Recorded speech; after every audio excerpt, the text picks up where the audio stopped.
Hello students. तो आज की इस वीडियो में आज मैं कक्षा 10वीं वाले विद्यार्थियों को दो चरों के रैखिक समीकरण वाले अध्याय से उदाहरण नंबर 11 को बताने वाला हूँ।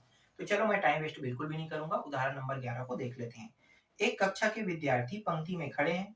जब प्रत्येक पंक्ति में 4 विद्यार्थी कम कर दिए जाते हैं तब 4 पंक्ति अधिक बनती है।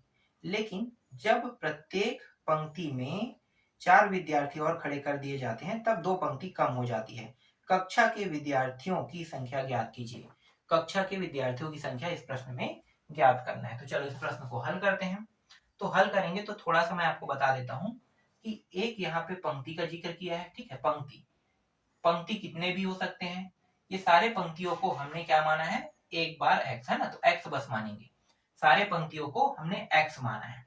तो यहाँ पे लिखना पड़ेगा माना, और हल भी कर रहे हैं ना, तो हल माना पंक्ति की संख्या बराबर x। अब इसी पंक्ति में विद्यार्थी भी खड़े कह रहे हैं, तो भाई विद्यार्थियों की संख्या को लिखेंगे। तो यहां पे इसे लिखेंगे पंक्ति में खड़े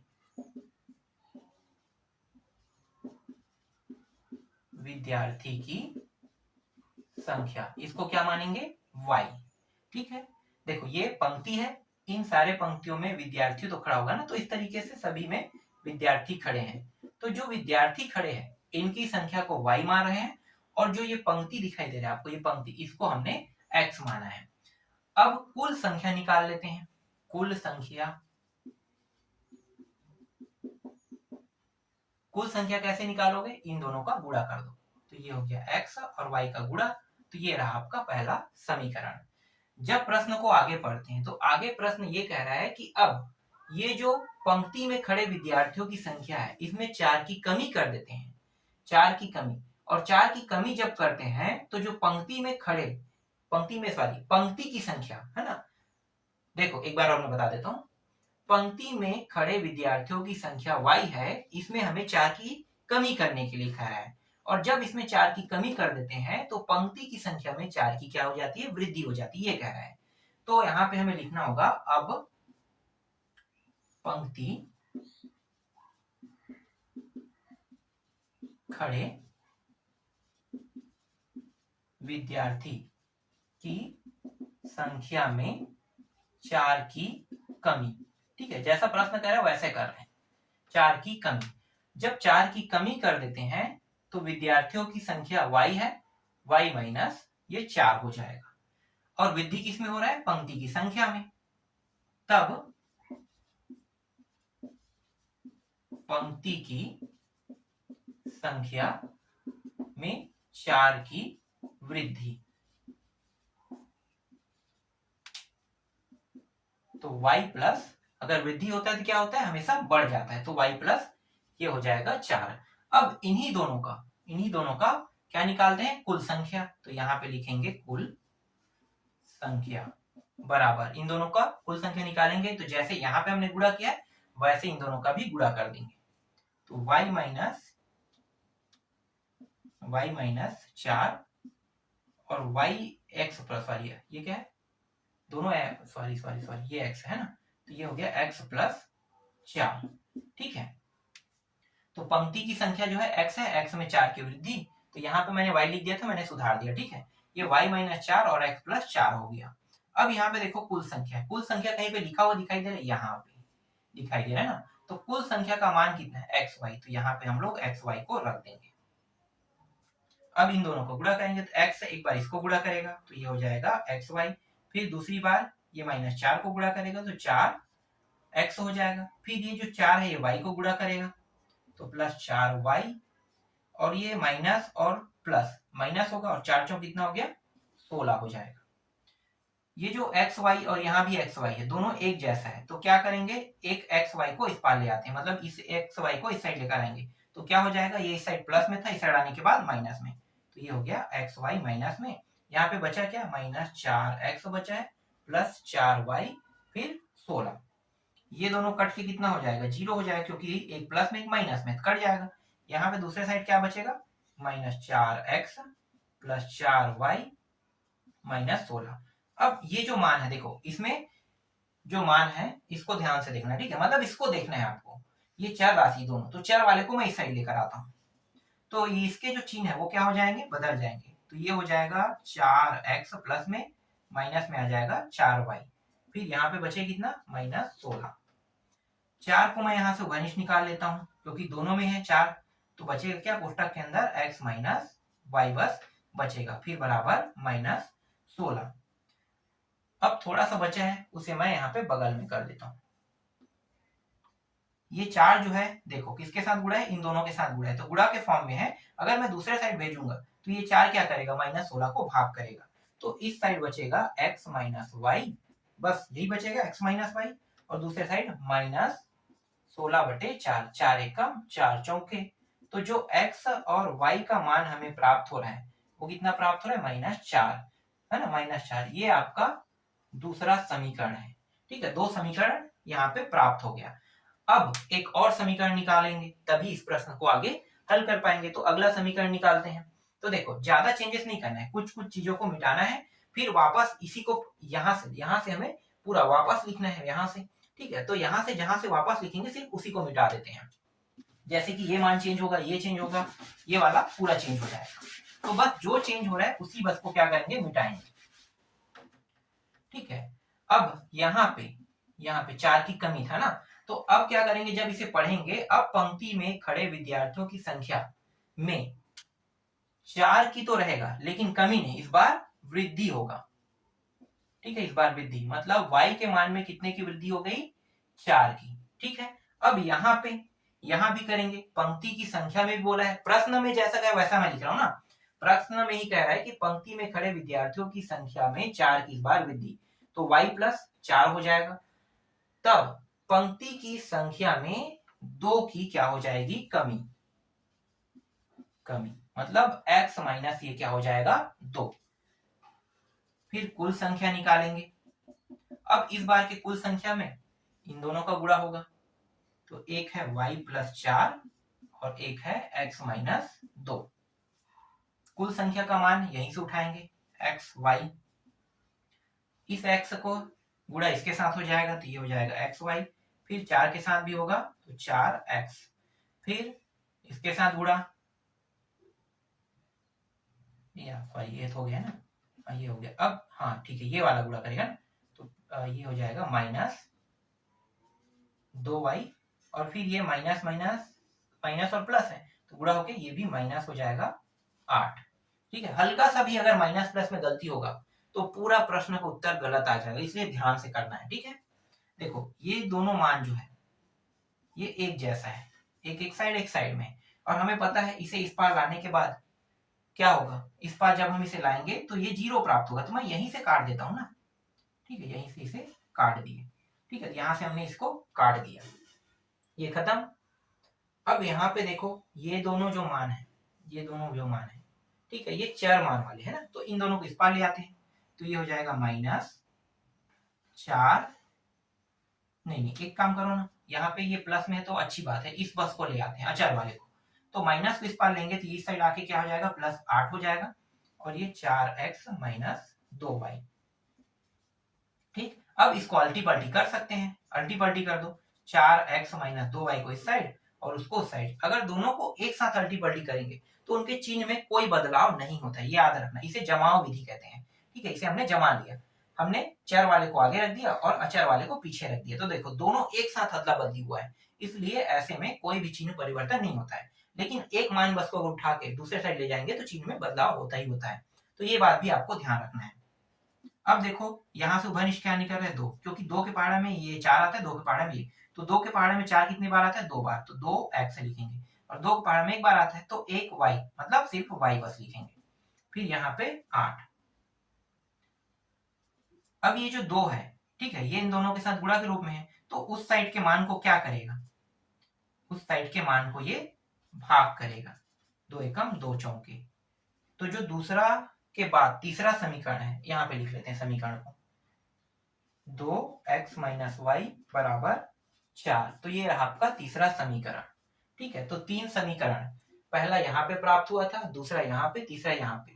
हमारा जो मेन समीकरण है ये दूसरा और तीसरा है, इसी को लेकर आगे हल करेंगे, तब हमारे प्रश्नों का उत्तर यहाँ पे आएगा। ठीक है, तो तो बाकी जो टॉपिक है अब इसको मिटा देते हैं। जितना भी फॉर्मेलिटी करना था, फॉर्मेलिटी के माध्यम से जो दो समीकरण हमें निकालना था वो दोनों समीकरण देखो यहाँ पे प्राप्त हो गया। तो आगे अब और इसे हल नहीं करेंगे, है ना, मतलब ये नहीं होगा, ये काम नहीं होगा, तो इसे मिटा देते हैं। बस हल किसका करेंगे, इन दोनों का। तो ऐसा कोई भी फॉर्मेलिटी वाला काम नहीं होगा, तो ये पूरी तरीके से मिटा देते हैं। दोनों समीकरण निकल गया है। अब आगे समीकरणों को लेकर हल करते जाएंगे।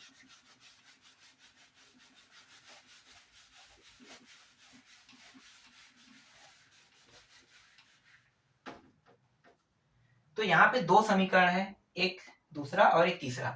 करेंगे क्या, हल कैसे करेंगे, कुछ आइडिया है? मैंने दो विधि बताया, एक प्रतिस्थापन एक विलोपन। तो इन दोनों को किसी भी विधि से आप हल कर सकते हो। मैं यहाँ पे पहले प्रतिस्थापन को बता देता हूँ। प्रतिस्थापन विधि क्या होता है, विलोपन विधि क्या होता है। जब एग्जाम में प्रश्न आएंगे ना और कहता है कि आपको प्रतिस्थापन विधि बनाना है, तो सिर्फ प्रतिस्थापन में ही बनाना है प्रश्नों को।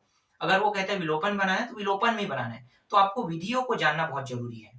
तो एक प्रश्न प्रतिस्थापन में, एक प्रश्न विलोपन में देख लेंगे। तो अभी मैं प्रतिस्थापन में बता देता हूँ। तो इनमें से किसी एक समीकरण को लूंगा और यहाँ पे ऊपर में लिखना भी पड़ेगा कि विधि कौन सा है, प्रतिस्थापन विधि। ठीक है, प्रतिस्थापन विधि से समीकरण दो से, ठीक है, प्रतिस्थापन विधि से समीकरण 2 से। ठीक है, तो समीकरण 2 को ले रहे हैं, समीकरण 2 को। तो समीकरण 2 को लेंगे तो समीकरण 3 को शांत रखेंगे, और समीकरण 3 को लेंगे तो समीकरण 2 को शांत रखेंगे, है ना। तो यहाँ पे मैं समीकरण 2 को ले रहा हूँ। समीकरण 2 क्या है, x माइनस वाई बराबर -4। जब इसे आगे हल करेंगे तो यहाँ पे मैं x को यहीं पे रहने देता हूँ, y को उस पार ले जाता हूँ, तो -4 और y साइड आके क्या हो जाएगा, प्लस हो जाएगा। तो यहाँ पे देखो x का मान क्या प्राप्त हुआ, x का मान -4 प्लस y हमें प्राप्त हुआ। अब इस मान को कौन से समीकरण में रखना है, याद रखना प्रतिस्थापन विधि में जब भी हम इस तरीके से x या y के मान निकालते हैं उसे अपने समीकरण में ना रखकर नीचे वाले समीकरण में रखेंगे। ठीक है, क्योंकि यहाँ पे पूरी तरीके से x का कोई मान नहीं प्राप्त हुआ है, याद रखना कोई भी x का पूरी तरीके से मान प्राप्त नहीं हुआ है। यहाँ पे x भी है और यहाँ पे y भी है, y हटेगा तभी हमें x का मान प्राप्त होगा। तो इसीलिए जो समीकरण 2 है उससे हमें x का मान जो प्राप्त हुआ है उसे हमें समीकरण 3 में रखना है। तो x के मान को समीकरण 3 में रखने पर, तो 2x की जगह पे कितना रखेंगे, ये वाला मान -4 प्लस y माइनस वाई बराबर 4। 2 का अंदर गुणा कर देते हैं तो ये हो जाएगा -8 प्लस 2y माइनस वाई बराबर 4। इस 8 को उस पार भेज देंगे तो यहाँ पे देखो ये दोनों को पहले देख लो और फिर इनको देखो, है ना। तो ये जो 8 है उसको उस पार भेज देते हैं, कहाँ पे, जहाँ पे 4 है। तो ये माइनस से क्या हो जाएगा, प्लस। और यहाँ पे ये जो 2y है इसमें एक y घटाओगे कितना आएगा, y। तो y बराबर कितना प्राप्त हो रहा है, 12। देखो y का मान कितना प्राप्त हो गया, 12 हमें प्राप्त हो गया। ठीक है, अब y का मान जो 12 प्राप्त हुआ है, अब इसे कहाँ रखें, समीकरण 2 में रखें कि 3 में रखें, यहाँ पे इसे कहाँ पे रखना है। तो मैंने अभी बताया ना, अगर y का मान जैसे x और y का मान पूरी तरीके से प्राप्त नहीं होता है तब आपको क्या करना है, अगले समीकरण में रखें। जैसे कि ये 2 से हमें x का मान प्राप्त हुआ है, ठीक है, x का मान तो हमने 3 में रखा। अब ये जो y का मान है पूरी तरीके से प्राप्त है नंबर में, तब आपको चाहे दूसरा में रख लो चाहे तीसरा में रखो, उत्तर आ ही जाएगा। ठीक है, किसी में रख लो, यहाँ पे कोई भी मतभेद नहीं है कि आपको सिर्फ दूसरा में रखना है या तीसरा में। कब, जब वो पूरी तरीके से अकेला मान हो, जैसे y है इसके साथ x है क्या, नहीं है ना, तब की बात है। तो y के मान को अब यहाँ पे दूसरा और तीसरा किसी में भी रख सकते हो। तो यहाँ पे मैं चलो दूसरा पे रख देता हूँ, ठीक है, इसमें तो y के मान समीकरण 2 में रखने पर, समीकरण 2 तो x माइनस वाई के मान कितना है, 12। ठीक है, ये रहा 12 फिर बराबर -4। तो x बराबर ये उस साइड चला जाएगा, है ना, तो ये हो जाएगा -4, यहाँ पे उस साइड जाके प्लस हो जाएगा, ये +12।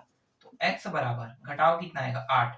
तो x का मान यहाँ पे कितना प्राप्त हो रहा है, 8 प्राप्त है। अब ये जो x और y के मान जो हमें प्राप्त हुआ है उसको समीकरण 1 में रखेंगे। समीकरण 1 भूल गए क्या, चलो यहाँ पे फिर से लिख देता हूँ, समीकरण 1।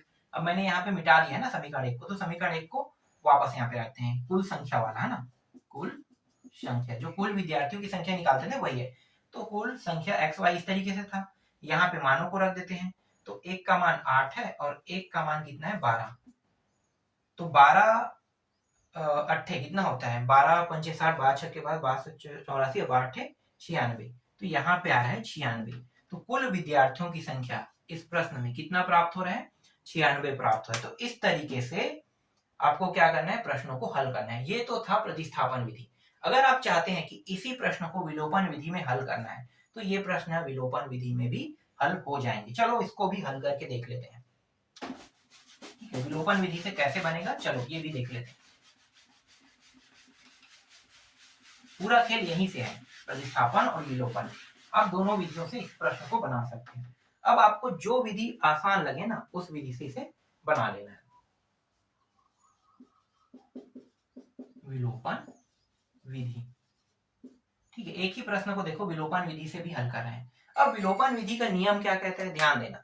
विलोपन विधि का नियम ये कहता है कि ये जो दोनों समीकरण आपको दिखाई दे, समीकरण 2 और 3, इसको ध्यान से देखना है, आपको ध्यान से देखना है। और ध्यान से देखने के बाद आपको ये पता लगाना है कि यहाँ पे जो x आगे आगे में दिया है दोनों के मान बराबर है या नहीं। जरूरी नहीं है कि आप सिर्फ x के मान को देखो, y के मान को भी देख सकते हैं। y का मान देखो बराबर है तो आसानी से हम यहाँ पे घटा सकते हैं, लेकिन मैं हमेशा x के मान पर चलता हूँ। मुझे ज्यादा अच्छा लगता है x के मान को बराबर करना, जिससे आसानी से y के मान निकल जाते हैं, फिर बाद में x के मान निकाल लेते हैं। तो मैं हमेशा x के मान को ही देखता हूँ। तो जब समीकरण 2 और 3 को मैं ध्यान से देख रहा हूँ तो समीकरण 2 और 3 में मुझे एक डिफरेंस देखने को मिल रहा है। डिफरेंस क्या, कि नीचे वाले में 2x है और ऊपर वाला अकेला x है। अगर मैं ऊपर वाले को भी 2x कर दूं तो मैं इसे आसानी से घटा सकता हूं। तो मैं क्या करूंगा, समीकरण 2 में, ठीक है, यहां पे लिखो समीकरण 2 में, ये समीकरण कौन सा है, 2 है ना, 2 में आगे में 2 की कमी है। तो समीकरण 2 में 2 का गुणा, ठीक है, 2 का गुणा। अब 2 का गुणा करेंगे, गुणा करने के बाद क्या करें, देखो इसके मान किस में है, प्लस में है, और इसका मान भी क्या है, प्लस में है। तो दोनों प्लस में है, तो दोनों प्लस में है, इसका मतलब क्या है, घटाएंगे। अगर ये माइनस होता तो जोड़ते, ठीक है, ये भी प्लस है ये भी प्लस है, तो दोनों प्लस में है। तो समीकरण 2 में बराबर करने के लिए पहले 2 का गुणा करेंगे और 2 के गुणा करने के बाद समीकरण जो 3 दिया हुआ है, 3 जो दिया है समीकरण 3 के साथ घटाने पर, तो पहले समीकरण 2 में 2 का गुणा कर दो, तो ये हो जाएगा 2x, 2 का गुणा पूरे पद के साथ होगा, तो 2 यहाँ भी गुणा यहाँ भी 2 गुणा, तो माइनस 2y ये भी हो जाएगा। फिर बराबर इसके साथ भी 2 का गुणा, तो माइनस ये 8 हो गया। अब समीकरण 3 को कुछ भी नहीं करेंगे क्योंकि पहले से 2x दिया हुआ है, बराबर तो है, तो ये जैसा है वैसा रहने देते हैं। फिर माइनस y, फिर 4, घटाने की बात कर रहे हैं ना, तो यहाँ पे कौन सा चिन्ह है, प्लस। प्लस जो है घटाएंगे तो क्या हो जाएगा, नीचे में लिख देते हैं माइनस, ये माइनस में है ये प्लस बन जाएगा, ये भी प्लस में था तो यहाँ का नीचे चिन्ह कौन सा आ जाएगा, प्लस। ठीक है, मतलब जब घटाएंगे तो घटाने पर जो चिन्ह रहेगा उसके जस्ट उल्टा चिन्ह नीचे में आ जाएगा। ठीक है, तो देखो ये प्लस है ऊपर और नीचे माइनस, ये दोनों कट के कितना हो गया, 0। ये माइनस है ये प्लस है तो घट जाएगा, तो यहाँ पे माइनस y आ जाएगा, क्योंकि माइनस वाला बड़ा है इसलिए माइनस चिन्ह के साथ माइनस y लिखेंगे।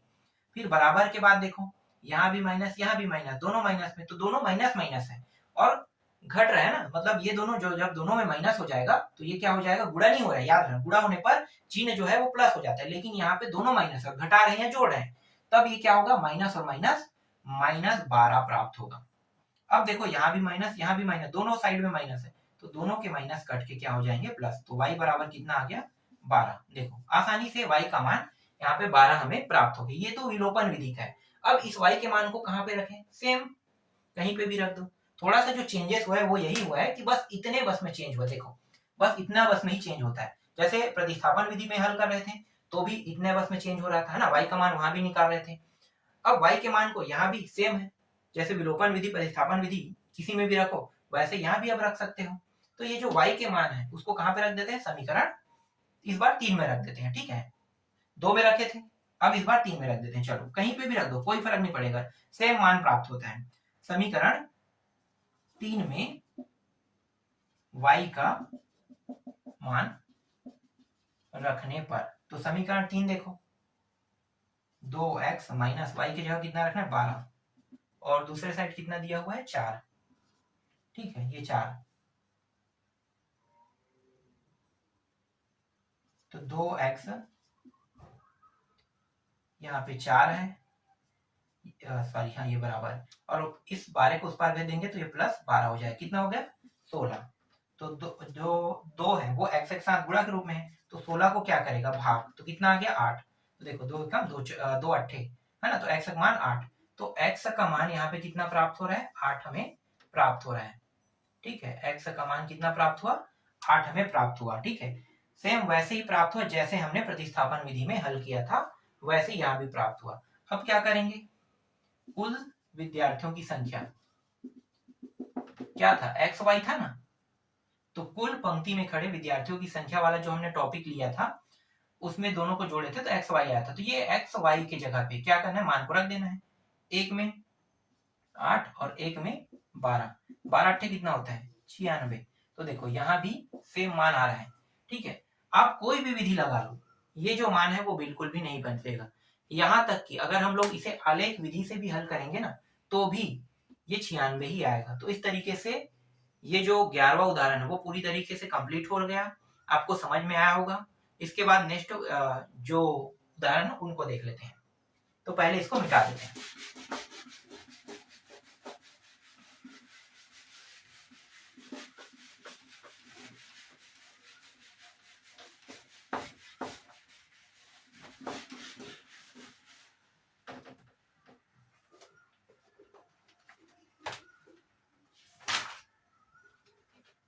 चलो 12वां उदाहरण देखो, 10 साल पहले सुनील व विनय की आयु का योग उसके पिता की आयु के 1/3 थी। यदि सुनील विनय से 2 साल छोटा है तो दोनों की आयु का योग उनके पिता की आयु के योग से 14 साल कम है। सुनील विनय व उनके पिता की वर्तमान आयु ज्ञात कीजिए। वर्तमान आयु ज्ञात करना है किनके, तीनों की, है ना, सुनील का भी, विनय का भी, पिता का भी। तो चलो इस प्रश्न को हल करते हैं। तो यहाँ पे सुनील बड़ा है कि विनय, प्रश्न जब पढ़ रहे हैं तो विनय बड़ा है, तो विनय की आयु को x मानेंगे, तो यहाँ पे लिख लेते हैं, यहाँ पे मैं इसको रख देता हूं, ठीक है, हल माना विनय की आयु x वर्ष, ठीक है, विनय की आयु x वर्ष है, और सुनील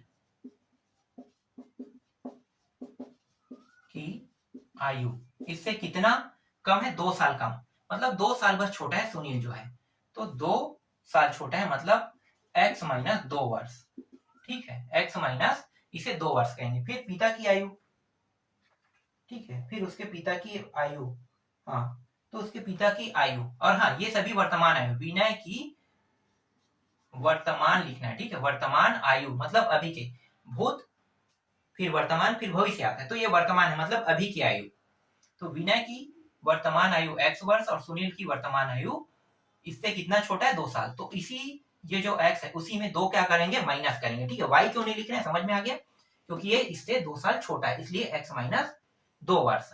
फिर पिता की वर्तमान आयु, फिर पिता की वर्तमान आयु को y वर्ष मान लेते हैं, ठीक है, y वर्ष इसे मान लिया। अब आगे क्या करेंगे, आगे प्रश्न कह रहा है कि 10 साल पीछे जाएंगे भूतकाल में, ठीक है, 10 साल पीछे जाएंगे, तो 10 साल सिर्फ एक के में नहीं जाएंगे, विनय सुनील और पिता तीनों के आयु में 10 साल पीछे जाएंगे, तो 10 साल पीछे जाने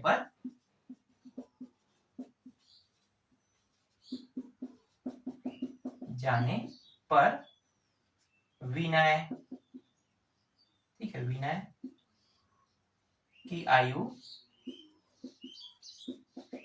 कितना हो जाएगा x माइनस 10, है ना, 10 साल पीछे मतलब भूतकाल, भूतकाल पर जाने पर माइनस होता है, और भविष्य पे जाने पर बाद कहते हैं उसे, बाद, तो बाद कहेंगे तो वो क्या हो जाएगा प्लस, तो अभी ये 10 साल पहले की बात कर रहा है मतलब पीछे जाने की बात करें तो x माइनस 10, इसी तरीके से तीनों के में जाएंगे, 10 साल जैसे मैंने विनय के में गया वैसे ही 10 साल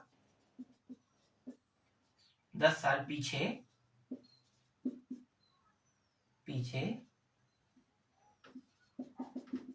जाने पर सुनील की आयु, तो x माइनस 2, पहले से x माइनस 2 है और इसमें 10 को क्या करेंगे और ऐड कर देंगे, ठीक है। तो 10 साल इसमें और ऐड कर देते, x माइनस 2 और 2 में 10 साल और पीछे जा रहा है, तो 10 साल ऐड कर दिए। सेम इसी तरीके से पिता का भी कर लेते हैं, ठीक है। पूरा मैं लिखने की जरूरत नहीं है, यही सेम टू सेम टॉपिक आएगा, बस यहाँ पे क्या है, सुनील की जगह पे पिता आ जाएगा, है ना, बाकी सब सेम रहेगा कि आयु। तो यहाँ पे y माइनस कितना हो जाएगा, 10 हो जाएगा, ठीक। अब प्रश्नानुसार चलते हैं। प्रश्नानुसार प्रश्न क्या कह रहा है, अब प्रश्न कह रहा है कि ये जो सुनील और विनय दोनों की आयु है, अगर दोनों की आयु को जोड़ दिया जाता है, ठीक है, दोनों की आयु को जोड़ दिया जाता है, तो दोनों की आयु देखो x माइनस 10, ठीक है, और इसकी आयु कितना है x माइनस 2 माइनस 10, दोनों की आयु को जोड़ दिया जाता है, तो पिता की जो आयु है वो 1/3 हो जाता है, 10, ठीक है, पिता की आयु के 1/3 के बराबर होता है। तो दोनों की आयु अब क्या हो गया, यहाँ पे बराबर हो गया, बस अब इसको हल करना है, तो हल कर देते हैं।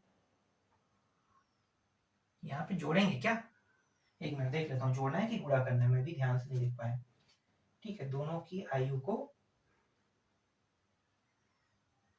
हाँ ठीक है, जोड़ देंगे, वही क्या है ना, पिता की आयु 1/3 हो जाती है, ठीक है, ठीक है, दोनों की आयु को जोड़ देंगे, ठीक। अब आगे हल करते हैं, तो देखो ये x कितना हो जाएगा, 2x, ठीक, ये -10 -2 -20 कितना हो जाएगा, -22, और यहाँ पे 1/3 दिया हुआ है, 1/3 को ऐसे लिख दो, फिर y माइनस 10,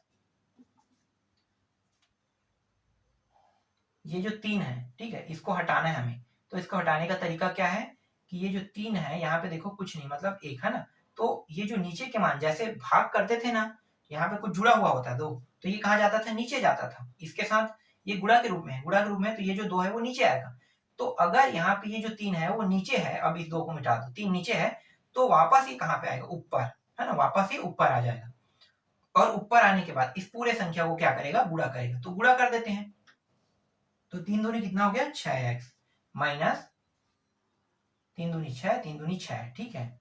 अब यहाँ पे क्या बचा, ये पूरा हट गया, एक के गुणा अंदर करेंगे तो सेम मान रहेगा, इसलिए y माइनस 10 बस को लिख देंगे, तो ये हो गया 6x, y को इस पार ले आते हैं, माइनस y, और 10 माइनस 10 ये, और ये माइनस में उस साइड जाके क्या हो जाएगा, प्लस हो जाएगा, तो ये 66, तो 6x माइनस y बराबर जब घटाएंगे तो कितना आ जाएगा, 56 आ जाएगा। तो ये रहा आपका पहला समीकरण, ठीक है, पहला समीकरण यहाँ पे मैं लिख देता हूँ, 6x माइनस y बराबर 56, ठीक है, इस तरीके से पहला समीकरण हमें प्राप्त हो गया, ठीक है। अब आगे जब प्रश्न को पढ़ेंगे तब एक और समीकरण निकलेगा, तो ये वाला जो है ये मैं मिटा देता हूँ,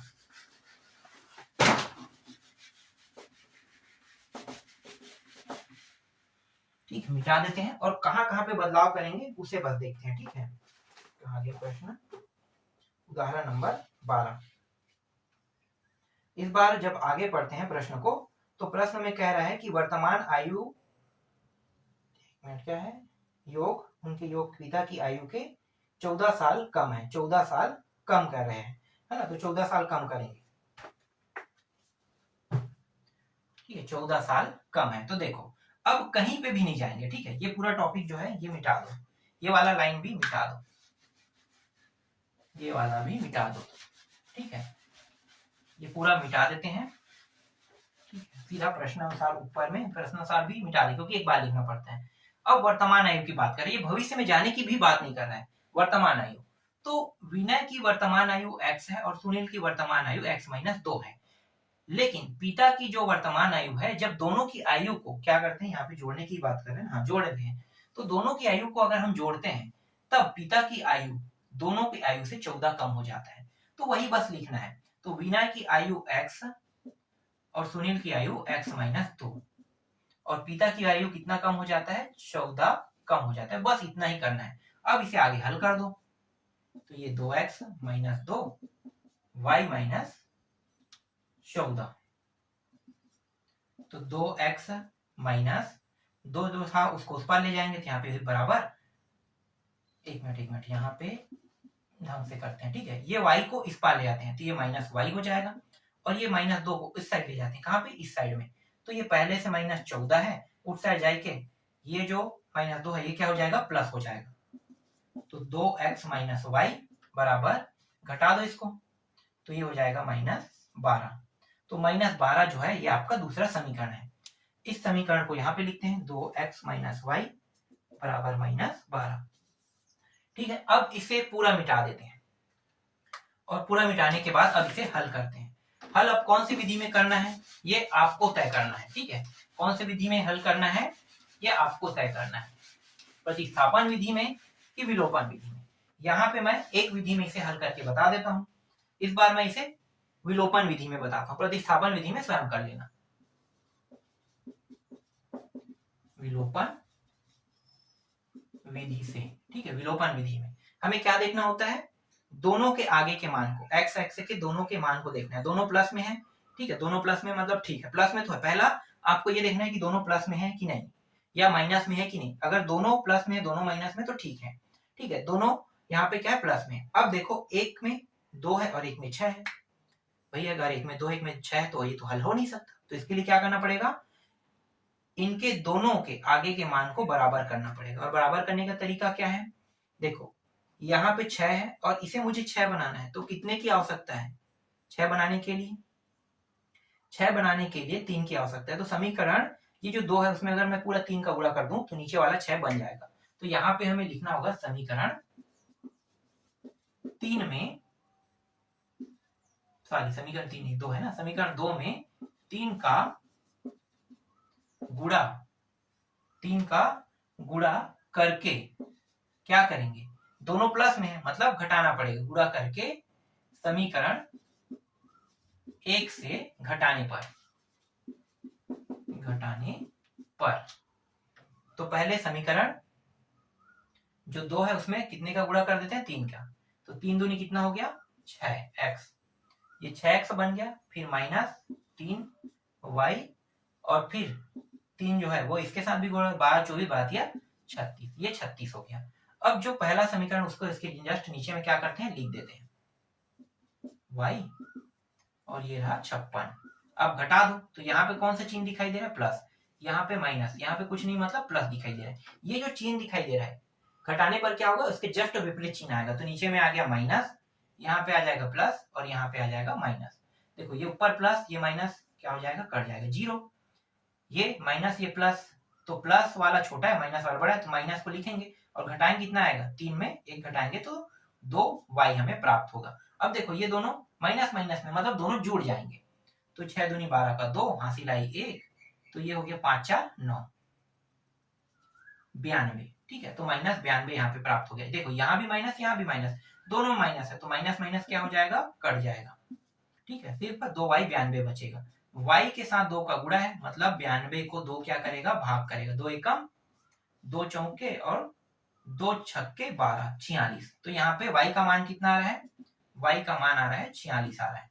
अब इस y के मान को कहाँ पे रखेंगे, y को मान को चाहे तो आप समीकरण 1 में रखो, चाहे समीकरण 2 में रखो, किसी में भी रखो, आसानी से हल हो जाएगा। मैं समीकरण 2 में रख देता हूँ, समीकरण 2 में रखने पर किसके मान को, y का, ठीक है। यहाँ पे y के मान को पहले लिखेंगे, y के मान को समीकरण 2 में रखने पर। तो समीकरण 2 में y का मान रखते हैं, तो पहले 2x है, ठीक है, फिर माइनस y की जगह कितना रखेंगे, 46, ये रहा 46, और इस साइड कितना है 12, 2x, 46 को उस पार ले जाएंगे जहां पे -12 है, और ये 46 उस साइड जाके क्या हो जाएगा, +46, तो 2x, और घटा देते हैं तो ये आ गया 4 और 1 3, ठीक है। तो 34 यहाँ पे प्राप्त हो गया, और प्लस वाला बड़ा इसलिए प्लस चिन्ह को लिखेंगे, फिर x बस को यहीं पे रहने देते हैं, और 2 को उस साइड ले जाएंगे, 2 गुणा में है इसलिए ये भाग करेगा, 2 एकम 2 एकम और 2 सत्ते मतलब 17 बार में। तो x का मान यहाँ पे कितना आ गया, 17 आ गया, ठीक है। तो x का मान 17 हमें प्राप्त हुआ है, और y का मान 46 प्राप्त हुआ है। ये जो y का मान है, ठीक है, ये किसके मान है, पिता का, और ये विनय का। तो यहाँ पे लिखते हैं विनय की आयु बराबर x वर्ष, x वर्ष नहीं 17 वर्ष, 17 वर्ष है। फिर विनय के बाद सुनील की आयु आता है। सुनील की आयु कितना था?